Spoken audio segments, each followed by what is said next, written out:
Hello everyone, welcome back to BTech Info YouTube channel. Today we are going to understand one of the most important topics in dairy industry, which is clarification and bacterification and their differences.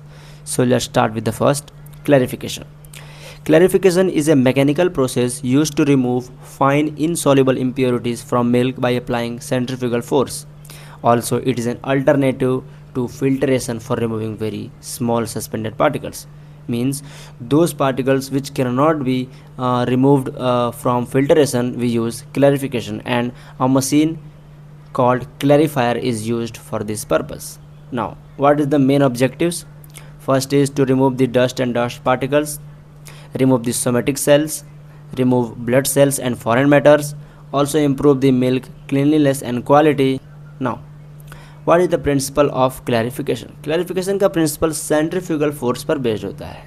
जब milk high speed से घूमने वाले conical disc के बीच enter करता है तब उस पर बहुत ज़्यादा सेंट्रीफ्यूगल फोर्स लगती है, और जो हैवी पार्टिकल्स होते हैं जैसे dust, dirt, blood cells, somatic cells, ये बाहर की तरफ थ्रो हो जाते हैं और स्लज स्पेस में कलेक्ट हो जाते हैं.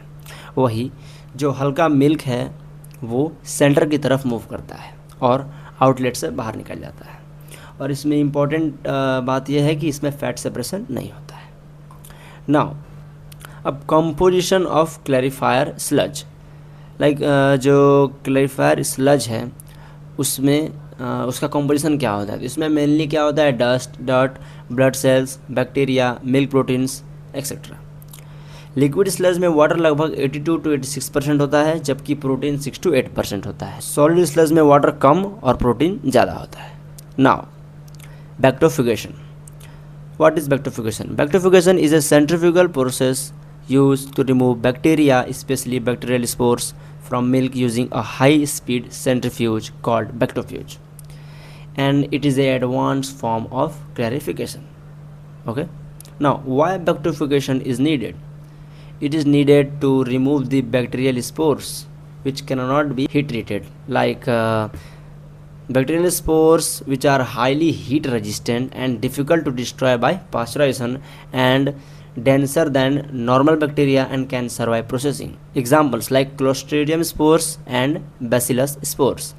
इसी प्रॉब्लम को सॉल्व करने के लिए हम बैक्टीरिफिकेशन का यूज़ करते हैं. Now, what is the principle of bacterification? Bacterification का प्रिंसिपल भी सेंट्रीफ्यूगल फोर्स ही है, क्योंकि बैक्टीरियल स्पोर्स मिल्क से हेवी होते हैं, इसलिए हाई सेंट्रीफ्यूगल फोर्स के अंडर ये बाहर की तरफ मूव करते हैं और स्लज एरिया में कलेक्ट हो जाते हैं, सेम क्लैरिफिकेशन की तरह. बट इसमें जो है हमारा स्पीड ज़्यादा होता है. इसमें स्पीड होता है अप टू 20,000 RPM. नाउ, बैक्टोफ्यूगेट. जो मटेरियल बैक्टोफ्यूज से सेपरेट होता है उसे बैक्टोफ्यूगेट कहा जाता है. ये टोटल मिल्क वॉल्यूम का लगभग 3% होता है और इसमें मेनली बैक्टीरियल स्पोर्स और मिल्क प्रोटीन्स होते हैं. Now, efficiency of bactofugation. Single bactofugation treatment से 98 to 99% एनारोबिक स्पोर्स रिमूव किए जा सकते हैं, और डबल बैक्टोफ्यूगेशन जो कि 73 डिग्री सेल्सियस पर होता है उससे जो स्पोर काउंट में 99.9% से भी अधिक रिडक्शन मिल सकता है. लेकिन आफ्टर ऑल इसमें भी पास्चुराइजेशन करना ज़रूरी होता है. After the bactofugation we do the pasteurisation.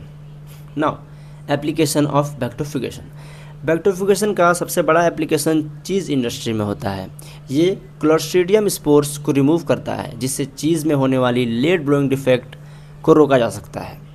इसका यूज़ रेफ्रिजरेटेड मिल्क की सेल्फ लाइफ बढ़ाने के लिए भी किया जाता है. Now, बैक्टोथर्म process.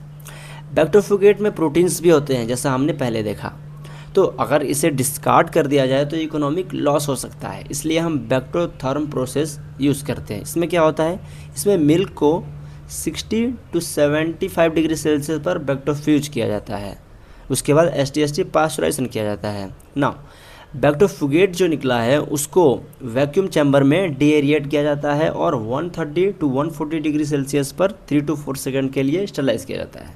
फिर ये जो बैक्टोफ्यूगेट जो हमने अभी स्टरलाइज किया है उसको वापस से मिल्क में मिक्स कर दिया जाता है. So it was all about bactofugation. Now, difference between clarification and बैक्टोफ्यूगेशन.